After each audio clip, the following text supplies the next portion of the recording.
Good evening money persons, welcome to 124th daily money show. ఈరోజు మార్కెట్లో important అప్డేట్స్తో పాటు ఇప్పుడు కరెంట్లీ మార్కెట్లో యాక్టివ్గా 4 ఐపీఓస్ యొక్క నా పర్సనల్ ప్రయారిటీ లిస్ట్ మీతో షేర్ చేస్తాను. అండ్ అలాగే నేను మన ఛానల్లో కార్ ట్రేడ్ మేనేజ్మెంట్ ఇంటర్వ్యూ చేశాను. ఒకవేళ మీరు చూడనట్టయితే తప్పకుండా చూడడానికి ప్రయత్నించండి.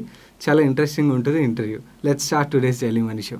ముందుగా మనం మార్కెట్ అప్డేట్ చూసినట్టయితే సెన్సెక్స్ 125 పాయింట్స్ పెరిగి 54,402 పాయింట్స్ దగ్గర క్లోజ్ అయింది. నిఫ్టీ 20 పాయింట్స్ పెరిగి 16,258 పాయింట్స్ దగ్గర క్లోజ్ అయింది. ఈ రోజు కూడా మేజర్ ఇండస్ట్రీస్ పెరిగాయి, కానీ మిడ్ అండ్ స్మాల్ క్యాప్ కేటగిరీలో కొంచెం కరెక్షన్ కనబడింది. మన నెక్స్ట్ అప్డేట్ చూసినట్టయితే సోనా కామ్స్టార్ వాళ్ళ Q1 నెంబర్స్ రిలీజ్ చేసింది. ఆ నెంబర్స్ ఎలా ఉన్నాయి మనం ఇప్పుడు చూద్దాం. వీళ్ళ రెవెన్యూస్ లాస్ట్ ఇయర్ సేమ్ క్వార్టర్తో కంపేర్ చేస్తే 226% గ్రోత్ డెలివర్ చేశారు. అండ్ ఈ క్వార్టర్లో వీళ్ళు 138 crores EBITDA, 82 crores Pat and 35% ROCE generate చేశారు. అండ్ గ్లోబల్ డిఫరెన్షియల్ గేర్స్ మార్కెట్లో వీళ్ళు మార్కెట్ షేర్ 6% గ్రో అయినట్టుగా చెప్తున్నారు. అండ్ గ్లోబల్ స్టార్టర్ మోటార్స్ మార్కెట్లో వీళ్ళు మార్కెట్ షేర్ 4.6% రీచ్ అయినట్టుగా చెప్తున్నారు. ఇది లాస్ట్ ఇయర్ సేమ్ క్వార్టర్తో కంపేర్ చేస్తే, అదే లాస్ట్ క్వార్టర్తో కంపేర్ చేసాం అనుకోండి, వీళ్ళ రెవెన్యూస్లో మనకి 7% డ్రాప్ కనబడుతుంది, ఎబిటాలో 1% డ్రాప్ కనబడుతుంది, బట్ అడ్జస్టెడ్ ప్యాట్లో మాత్రం 3% గ్రోత్ డెలివర్ చేశారు. బట్ బ్యూటిఫుల్ పార్ట్ ఏంటంటే వీళ్ళ BEV segment, battery electric vehicle సెగ్మెంట్లో క్వార్టర్ చూసిన 33% గ్రోత్ డెలివర్ చేశారు. అండ్ ఓవరాల్ గా లాస్ట్ క్వార్టర్ తో కంపేర్ చేస్తే వీళ్ళ రెవెన్యూస్ లో డ్రాప్ కనబడడానికి కారణం కోవిడ్ సెకండ్ వేవ్ ఇంపాక్ట్ వల్ల ఇండియా రెవెన్యూస్ లో 24% degrowth and semiconductor shortage వల్ల నార్త్ అమెరికా రెవెన్యూస్ లో 11% డీ గ్రోత్ రావడం వల్ల ఓవరాల్ గా క్వార్టర్ రెవెన్యూ నెంబర్స్ లో ఇంపాక్ట్ పడినట్టుగా మేనేజ్మెంట్ చెప్తుంది. అండ్ రీసెంట్ గా ఐపీఓకి వచ్చారు కదా, బ్యాలెన్స్ షీట్ లో ఉన్న డెట్ ని అయితే రెడ్యూస్ చేశారు. Currently net debt to EBITDA చూసినట్టయితే 0.02 గా రిపోర్ట్ చేస్తున్నారు. అండ్ పాజిటివ్ పార్ట్ ఏంటంటే వీళ్ళ ఆర్డర్ బుక్ చూడండి, 140 బిలియన్ ఆర్డర్ బుక్ వీళ్ళ దగ్గర ఉన్నట్టుగా చెప్తున్నారు. అండ్ వీళ్ళ దగ్గర ఏదైతే ఆర్డర్ బుక్ ఉన్నదో ఫైనాన్షియల్ 21 లో వీళ్ళు జనరేట్ చేసిన టోటల్ రెవెన్యూకి 9.1 times వీళ్ళ దగ్గర ఆర్డర్ బుక్ ఉన్నట్టుగా కోట్ చేస్తున్నారు, విచ్ ఈస్ హ్యూజ్. అండ్ వీళ్ళు ఓవరాల్ రెవెన్యూస్ లో వీళ్ళ BEV segment, battery electric vehicle segment ఏదైతే ఉన్నదో ఆ సెగ్మెంట్ కరెంట్లీ 19.9% రెవెన్యూస్ కంట్రిబ్యూట్ చేస్తున్నట్టుగా చెప్తున్నారు. లాస్ట్ 3 years లో చూసినట్టయితే ఈ సెగ్మెంట్ రెవెన్యూస్ 15 times గ్రో అయినట్టుగా కోట్ చేస్తున్నారు. కరెంట్లీ ఈ Q1 లో సోనా కామ్స్టార్ ఒక రెవెన్యూ మిక్స్ అది నేను చదివితే టైం వేస్ట్ అవుతుంది. ఎవరికైనా ఇంట్రెస్ట్ ఉన్నట్లయితే పాజ్ చేసుకుని చూడొచ్చు. అండ్ వీళ్ళు జనరేట్ చేసిన టోటల్ రెవెన్యూలో 68.4% రెవెన్యూస్ ప్యాసింజర్ వెహికల్ ద్వారా వస్తున్నట్టయితే 16.4% రెవెన్యూస్ కమర్షియల్ వెహికల్ ద్వారా వస్తున్నాయి. మిగిలిన 15% రెవెన్యూస్ అదర్ సెగ్మెంట్స్ ద్వారా వస్తున్నాయి. అండ్ రీసెంట్గా వీళ్ళు ఇజ్రాయెల్ బేస్డ్ కంపెనీతో మ్యాగ్నెట్ లెస్ మోటార్స్ని డెవలప్ చేయడానికి కొలాబరేట్ అయ్యారు. ఈ డీటెయిల్స్ నేను ఆల్రెడీ మన ప్రీవియస్ డైలీ మనీ షోలో మాట్లాడాను కాబట్టి స్కిప్ చేసేస్తున్నాను. అండ్ కరెంట్లీ గ్లోబలీ చూసినట్టయితే బ్యాటరీ ఎలక్ట్రిక్ వెహికల్స్లోని 8 డిఫరెంట్ అసెంబ్లీస్ సేల్ అయినట్టయితే అందులోంచి ఒకటి సోనా కామ్స్టార్ని సేల్ అయినట్టుగా వీళ్ళు కోట్ చేస్తున్నారు. వీళ్ళు మంచి నెంబర్స్ డెలివర్ చేయగానే I have conveyed my regards with Vivek Vikram Singh garu. And he intend told me to convey his big thanks to each and every shareholder who showed confidence on them. And he told me they are working very hard to deliver better growth for this company in future. ఈ Sona Comstar deliver చేసే numbers బాగుండేసరికి ఈరోజు సెషన్లో stock దగ్గర 15% పెరిగింది. మీతో ఇప్పుడు మార్కెట్లో యాక్టివ్గా ఉన్న ఐపీఓస్ లైక్ కార్టరేటెక్, నోవోకో, యాప్టెస్ అండ్ కెంప్లాస్, ఈ 4 ఐపీఓల్లోని నా ప్రయారిటీ లిస్ట్ మీతో షేర్ చేస్తాను. మన ఛానల్లో ఆల్రెడీ కార్టరేటెక్ అండ్ యాప్టెస్ ఐపీఓస్ మీద డెడికేటెడ్ వీడియోస్ ఆల్రెడీ అప్లోడ్ చేశాను. ఈ నోవోకో అండ్ కెంప్లాస్ గురించి నేను అసలు డిస్కస్ చేయలేదు. సో మాత్రం బేసిక్ డీటెయిల్స్ కూడా డిస్కస్ చేయకుండా నా కంక్లూజన్ షేర్ చేయడం కరెక్ట్ కాదు. సో మీకు ఇప్పుడు ముందుగా ఈ నోవోకో గురించి, కెంప్లాస్ గురించి ఎక్స్ప్లెయిన్ చేసిన తర్వాత నా కంక్లూజన్ ఈ 4 ఐపీఓల మీద నా పర్సనల్ వ్యూ ఏంటి, నా ప్రయారిటీ ఏంటి అనేది మీకు షేర్ చేస్తాను. ఈ నోవోకో విషయాస్ గురించి మాట్లాడుకోవాలంటే ఇయర్ 1999లో ఈ కంపెనీని ఎస్టాబ్లిష్ చేశారు. ఈ కంపెనీకి డాక్టర్ కర్సన్ భాయ్ పటేల్ ప్రమోటర్. మీకు నిర్మా గ్రూప్ తెలుసు కదా, వాషింగ్ పౌడర్ నిర్మా యాడ్ వస్తుంది కదా, ఆ నిర్మా గ్రూప్ కంపెనీ ఇది. మన కంట్రీలో కరెంట్లీ నోవోకో విషయాస్ 5th largest cement company and east ఇండియాలో వీళ్ళు లార్జెస్ట్ కంపెనీ అని చెప్తున్నారు. And as on December 31st, 2020 నాటి చూసినట్టయితే మన ఇండియాలో ఉన్న సిమెంట్ ప్రొడక్షన్ యొక్క కెపాసిటీ ఏదైతే ఉన్నదో ఆ కెపాసిటీలో 4.2% కెపాసిటీ వీళ్ళ దగ్గర ఉన్నట్టుగా చెప్తున్నారు. అండ్ ఈస్ట్ ఇండియాలో ఉన్న సిమెంట్ కెపాసిటీలో వీళ్ళు 17% కంట్రిబ్యూట్ చేస్తున్నట్టుగా చెప్తున్నారు. కరెంట్లీ నోవోకో విస్టాస్ కి 11 సిమెంట్ మ్యానుఫ్యాక్చరింగ్ ప్లాంట్స్ ఉన్నాయి. 8 ఈస్ట్ ఇండియాలో ఉన్నాయి, 3 నార్త్ ఇండియాలో ఉన్నాయి. వీళ్ళ ఈస్ట్ ఇండియాలో ఉన్న 8 cement plants west Bengal, Bihar, Odisha, Chhattisgarh and Jharkhand లో ఉన్నట్టయితే నార్త్ ఇండియాలో ఉన్న 3 ప్లాంట్స్ రాజస్థాన్ అండ్ హర్యానాలో ఉన్నాయి. అండ్ వీళ్ళు ready mix concrete plants across India locate ఉన్నాయి. ఎందుకంటే బికాస్ రెడీమిక్స్ కాంక్రీట్ ని ట్రాన్స్పోర్ట్ చేయడం కష్టం కదా, అందుకని అక్రాస్ ఇండియా వీళ్ళ రెడీమిక్స్ కాంక్రీట్ ప్లాంట్స్ ఉన్నాయి. కరెంట్లీ నోవోకో విస్టాస్ దగ్గర ఉన్న ప్లాంట్స్ యొక్క టోటల్ కెపాసిటీ సైజ్ చూసినట్టయితే 22.32 million metric tons per annum. And వీళ్ళు ఈస్ట్ ఇండియాలో ఉన్న 8 ప్లాంట్స్ లో 3 ప్లాంట్స్ ఇంటిగ్రేటెడ్ యూనిట్స్ అయితే 5 plants grinding units. And north ఇండియాలో ఉన్న 3 ప్లాంట్స్ లోని 2 ప్లాంట్స్ ఇంటిగ్రేటెడ్ యూనిట్స్ అయితే ఒకటి బ్లెండింగ్ యూనిట్ అని చెప్తున్నారు. అండ్ అక్రాస్ మన కంట్రీలో వీళ్ళు రెడీమిక్స్ ప్లాంట్స్ ఉన్నాయని చెప్పాను కదా, వాటి కౌంట్ చూసినట్టయితే 49. అండ్ ఈ నోవోకో విస్టాస్ మేనేజ్మెంట్ ఏం కోచ్ చేస్తుందంటే మన కంట్రీలోని సిమెంట్ కెపాసిటీ ఎడిషన్ లోని ఫాస్టెస్ట్ గ్రోయింగ్ సిమెంట్ కంపెనీగా వీళ్ళు కోచ్ చేస్తున్నారు వీళ్ళది. అండ్ లాస్ట్ 5 years లో వీళ్ళు ఇన్స్టాల్డ్ కెపాసిటీ డబుల్ అయినట్టుగా చెప్తున్నారు. మేజర్లీ వీళ్ళ కెపాసిటీ ఎడిషన్ అంతా ఎక్విజిషన్ ద్వారా వచ్చింది. లాఫోర్జ్ అండ్ ఇమామి గ్రూప్స్ దగ్గర నుంచి సిమెంట్ ప్లాంట్స్ వీళ్ళు ఎక్వైర్ చేయడం ద్వారా వీళ్ళు కెపాసిటీస్ ని యాడ్ చేసుకున్నారు. అండ్ కరెంట్లీ నోవోకో విస్టాస్ ఒక డిస్ట్రిబ్యూషన్ నెట్వర్క్ చూసినట్టయితే వీళ్ళ దగ్గర 244 CFAs ఉన్నట్టుగా, అందులో 162 ఈస్ట్ ఇండియాలోని 82 నార్త్ ఇండియాలో ఉన్నట్టుగా కోట్ చేస్తున్నారు. అండ్ 16,076 డీలర్ నెట్వర్క్ వీళ్ళకి ఉన్నట్టుగా, ఇందులో 10,091 ఈస్ట్ ఇండియాలోని 5,985 నార్త్ ఇండియాలో ఉన్నట్టుగా కోట్ చేస్తున్నారు. అండ్ ఈ నోవోకో విస్టాస్ ఒక ఫైనాన్షియల్ పర్ఫార్మెన్స్ చూసినట్టయితే 2019లో వీళ్ళు 7,052 crores రెవెన్యూ జనరేట్ చేసినట్టయితే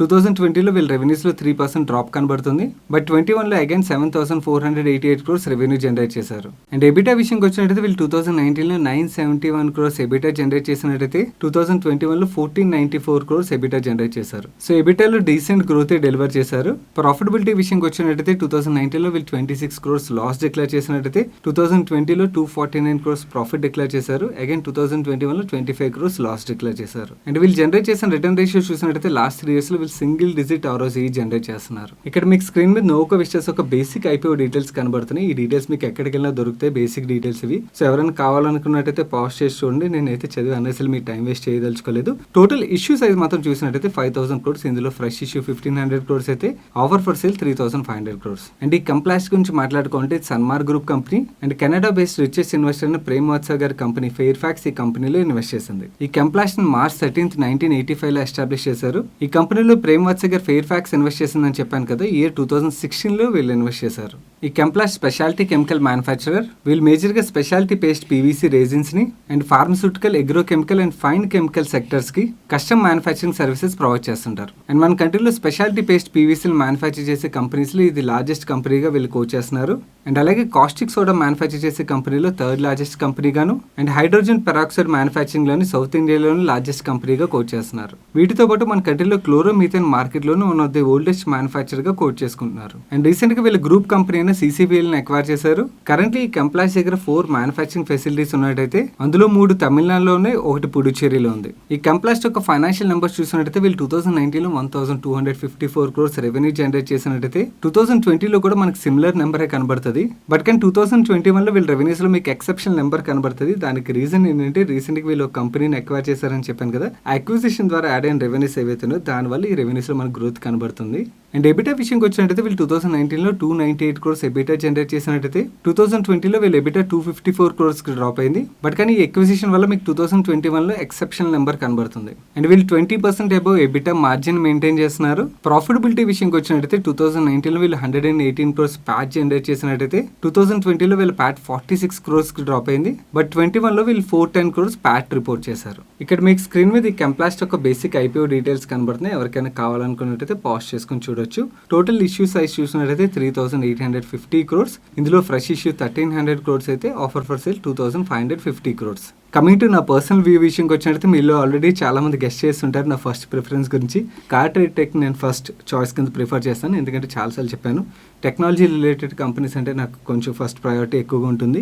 అండ్ దట్టు ప్రాఫిట్ జనరేట్ చేస్తున్న కంపెనీ కాబట్టి నేను అగ్రెసివ్గా కార్ట్రేట్ టెక్ మీద ఫోకస్ చేస్తున్నాను. ఆల్రెడీ యాక్చువల్లీ ఈరోజే అప్లై చేసేసాను. ఎందుకంటే బికాస్ నెక్స్ట్ 2 days నాకు జామ్ ప్యాక్డ్ వర్క్ ఉన్నదన్నమాట. సో హెక్టిక్ స్కెడ్యూల్ ఉన్నది కాబట్టి అప్లై చేయగలనో లేదో అని చెప్పి ఆల్రెడీ ఈరోజే అప్లై చేసేసాను కార్ట్రేట్ టెక్ అయితే. Second preference will go to Aptus. ఎందుకంటే because zero bad debt company, వీళ్ళు నిమ్ బాగుంది. అండ్ అలాగే NPI నెంబర్స్ కూడా చాలా బెటర్ నెంబర్స్ మెయింటైన్ చేస్తున్నారు. అండ్ అలాగే రిటర్న్ రేషియోస్ కూడా చాలా హెల్తీ రిటర్న్ రేషియోస్ మెయింటైన్ చేస్తున్నారు compare to peer group. So ఓవరాల్గా చూసినట్టయితే నాకు కంపెనీ అయితే బాగా అనిపించింది. మార్కెట్లో బజ్ లేదన్న మాత్రాన మనం కంపెనీని తీసిపడేలాం. ఎందుకంటే బికాస్ కంపెనీ అయితే నాకు బాగానే అనిపించింది. అండ్ ఇన్ఫాక్ట్ ఈ మేనేజ్మెంట్ మన ఛానల్ తీసుకొచ్చి ఇంటర్వ్యూ చేద్దామని ప్రయత్నిస్తున్నాను. ఎందుకంటే నాకు కొన్ని డౌట్స్ ఉన్నాయి. ఆ డౌట్స్ మీద క్లారిఫికేషన్ వచ్చినట్టయితే ఇంకొంచెం కాన్ఫిడెంట్గా అగ్రెసివ్గా వెళ్తాను. యాజ్ ఆఫ్ నో ఇప్పుడున్న 4 ఆప్షన్లో చూసినట్టయితే this will go as my second preference. ఈ 2 IPOలకి అప్లై చేసిన తర్వాత నా దగ్గర ఇంకా డబ్బులుండి అప్లై చేయాలనుకున్నట్టయితే I might prefer Nuvoco Vistas. ఎందుకంటే ప్రమోటర్స్ మంచి ప్రమోటర్స్ అగ్రెసివ్గా గ్రో అవుదని చూస్తున్నారు. And this will be large cap cement player అవుతుంది. అండ్ కంప్లాస్ట్ విషయంకి వచ్చినట్టయితే I want to ignore it. The reason నా పోర్ట్ఫోలియో ఆల్రెడీ కెమికల్ స్టాక్స్ ఉన్నాయి. నేను కొత్తగా యాడ్ చేసుకోదలుచుకోలేదు. ప్రీవియస్గా కూడా కెమికల్ స్టాక్స్ IPO వీడియోస్లో మీకు క్లియర్గా ఎక్స్ప్లెయిన్ చేశాను. So I don't want to add any other chemical company. That నేను మన ఇన్స్టాగ్రామ్లో ఒక పోస్ట్ షేర్ చేశాను. మీలో ఎంతమంది చూసారో లేదో నాకు తెలియదు. ఈ కంప్లాస్ట్ని ప్రీవియస్గా స్టాక్ మార్కెట్లో నుంచి 2012లో డీలిస్ట్ చేశారు. డీలిస్ట్ చేసినప్పుడు ఈ స్టాక్ ప్రైస్ ₹4.51 ఉండేది. ఇప్పుడు వీళ్ళు IPOలో కోట్ చేస్తుంది ₹541. అంటే 2012లో వీళ్ళు డీలిస్ట్ చేసిన ప్రైస్ నుంచి ఇప్పుడు ఐపీఓకి వస్తున్న ప్రైస్లో డిఫరెన్స్ చూసినట్టయితే 119 టైమ్స్ ఎక్కువ మల్టిపుల్లోనే వస్తున్నారన్నమాట. సో ఈ 8-9 ఇయర్స్ పీరియడ్లో ఈ 119 టైమ్స్ బిజినెస్ గ్రో అయిందా అంటే I really doubt. I don't know grow అయిందో లేదో నాకు తెలియదు. బట్ ఇది ఒకటే కాదు, I don't want to overall add any other chemical company. So అందుగురించి I want to ignore this Chemplast IPO. My major focus goes to CarTrade Tech. ఇక్కడే ఎక్కువ ప్రయారిటీ ఉంటుంది. దాని తర్వాత కొంచెం పార్ట్ యాప్టెస్ మీద ఫోకస్ చేయడానికి ప్రయత్నిస్తాను. మా నెక్స్ట్ అప్డేట్ చూసినట్టు ఈజ్మై ట్రిప్ నుంచి ఒక ఎక్స్చేంజ్ ఫైలింగ్ వచ్చింది. కోవిడ్ సెకండ్ వేవ్ వల్ల ట్రావెల్ పెంటప్ డిమాండ్ ఏదైతే ఉన్నదో ఆ డిమాండ్ క్యాటర్ చేయడం కోసం వీళ్ళు కొత్తగా ట్రావెల్ కార్నివల్ అని చెప్పి న్యూ ఆఫర్స్ లాంచ్ చేసినట్టుగా చెప్తున్నారు. EaseMyTrip various banks and payment solutions తో కొలాబరేట్ ఎవరైతే కస్టమర్స్ ఉంటారో వీళ్ళ కస్టమర్స్కి 10,000 రూపీస్ వరకు ఆఫర్ని అనౌన్స్ చేసినట్టుగా వీళ్ళు చెప్తున్నారు. అండ్ అలాగే దీంతోపాటు వేరియస్ హోటల్స్తో కూడా కొలాబరేట్ అయ్యి హోటల్స్లో డిస్కౌంట్స్ను కూడా ఆఫర్ చేసినట్టుగా వీళ్ళు అనౌన్స్ చేశారు. మన నెక్స్ట్ అప్డేట్ చూసినట్టయితే రీసెంట్గా ఐపీఓకి వచ్చిన Rolex rings 900 rupees IPO price పెట్టినట్టయితే ఈరోజు లిస్టింగ్ 1250 రూపీస్కి అయింది. దాని తర్వాత 1263 రూపీస్ వరకు పెరిగి చివరికి 1167 రూపీస్ దగ్గర క్లోజ్ అయింది. ఈరోజు సెషన్లో 29.67% రిటర్న్ డెలివర్ చేసిన షేర్ హోల్డర్స్కి.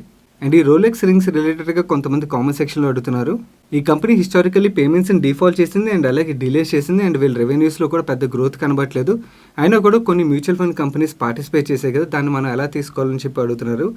దాన్ని మనం ఎలా తీసుకోవాలంటే బేసికలీ ఎవరైతే మీకు మీడియాలోకి వచ్చి నేను ఎథిక్స్ ఫాలో అవుతాను, కంపెనీ యొక్క ట్రాక్ రికార్డ్ బాగా చూసుకుని, అంటే కంపెనీలోని ఎటువంటి కార్పొరేట్ గవర్నెన్స్ రిలేటెడ్ ఇష్యూస్ లేని కంపెనీల్లో మాత్రం ఇన్వెస్ట్ చేస్తానని చెప్పి ఎవరైతే మీకు బయటకు చెప్తుంటారో, అలా చెప్పి ఇలాంటి ఐపీఓలో పార్టిసిపేట్ చేసిన మ్యూచువల్ ఫండ్ మేనేజర్స్ ఎవరైతే ఉంటారో, మీకు గుర్తున్నట్టయితే నెల రోజుల క్రితం సంజయ్ భట్టాచార్య గారు ఒక టాక్ని మీకు రికమెండ్ చేశాను. ఆ వీడియోలో ఆయన ఏం చెప్తారంటే ఇలాంటి ఐపీఓలో పార్టిసిపేట్ చేసే ఫండ్ మేనేజర్స్ ఎవరైతే ఉంటారో వాళ్ళు బేసికలీ మార్కెట్లో ఉన్న క్వాలిటీ స్టాక్స్ ఏవైతే ఉంటాయి, అంటే అన్ఐడెంటిఫైడ్ స్టాక్స్ని ఐడెంటిఫై చేసి అలాంటి స్టాక్లో ఇన్వెస్ట్ చేసి రిటర్న్ జనరేట్ చేయలేక ఇలాంటి షార్ట్ కట్స్ తీసుకుంటారు. బేసికలీ కంపెనీ యొక్క ఫండమెంటల్స్ని ఇగ్నోర్ చేసి వేరే అదర్ థర్డ్ పార్టీ రీజన్స్తో స్టాక్స్ పెరుగుతాయన్న రీజన్స్తో ఐపీఓలో పార్టిసిపేట్ చేసినట్టయితే డెఫినెట్లీ అలాంటి ఫండ్ మేనేజర్స్ మనం నమ్మకూడదు అని చెప్పి ఆయన చెప్తుంటారు.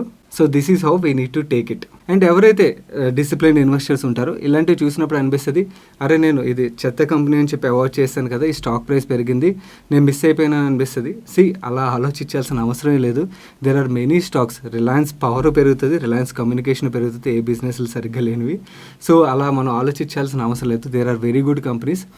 ప్రతి జంక్ కంపెనీలోనే ప్రాఫిట్ సంపాదించాల్సిన అవసరం లేదు. అండ్ అలాగే ఎస్పెషలీ పేమెంట్స్ డిఫాల్ట్ చేసిన కంపెనీ హిస్టరీ ఉన్న కంపెనీలో ప్రాఫిట్ సంపాదించి మనం పెద్దగా గెయిన్ చేసేది ఏముంటుంది. అండ్ ఐపీఓలో మ్యాక్సిమం మనకు వచ్చే అలాట్మెంట్ 15,000 రూపీస్ వస్తుంది.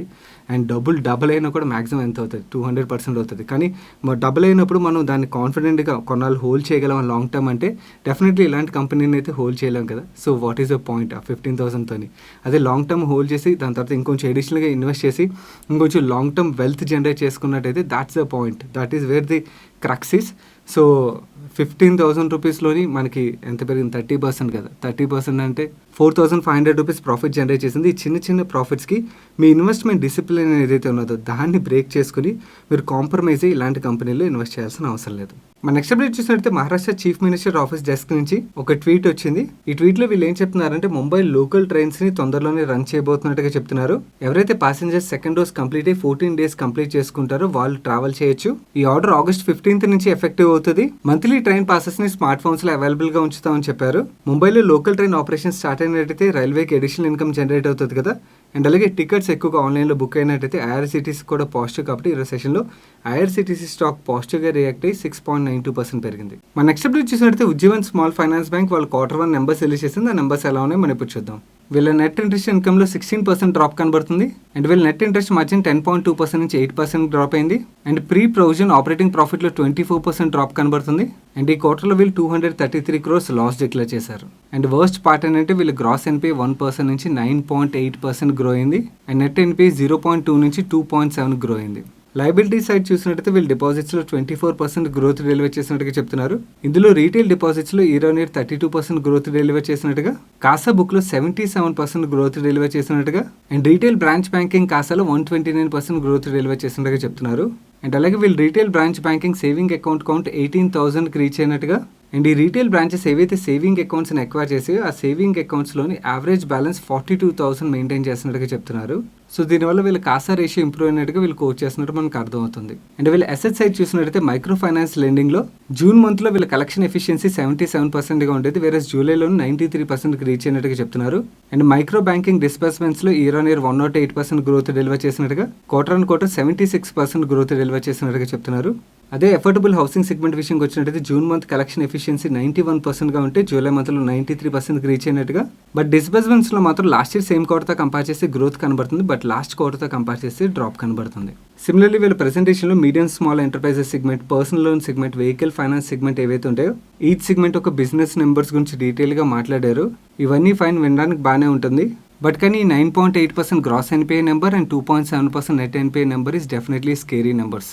అందుకని ఈ సెషన్లో ఈ స్టాక్ 2.56% కరెక్ట్ అయింది. That's it for today's daily money show guys. ఈ కార్ ట్రేడ్ టెక్ మేనేజ్మెంట్ మన ఛానల్లో ఇంటర్వ్యూ చేసిన వీడియో చూడనట్టయితే ఇక్కడ ఎండ్ కార్డ్లో ఉంచుతాను, తప్పకుండా చూడండి. అండ్ ఈరోజు డైలీ మనీ షోలో షేర్ చేసిన అప్డేట్స్ మీకు హెల్ప్ఫుల్. ఇప్పటివరకు వీడియోని లైక్ చేయనట్టయితే తప్పకుండా లైక్ చేయండి. అండ్ ఈ video me friends and family మెంబర్స్కి హెల్ప్ఫుల్ అవుతుందంటే వాళ్ళు తప్పకుండా షేర్ చేయండి. అండ్ మీరు ఇదే ఫస్ట్ టైం మన మనీ పర్స్ ఛానల్కి వచ్చి ఛానల్ సబ్స్క్రైబ్ చేయనట్టయితే ఛానల్ సబ్స్క్రైబ్ చేసి పక్కన బెల్ ఐకాన్లోని ఆల్ నోటిఫికేషన్స్ యాక్టివేట్ చేసుకోవడానికి ప్రయత్నించండి. నేను సాయి కృష్ణ పత్రి, రేపు డైలీ మనీ షోలో కలుస్తాను. Till then good night.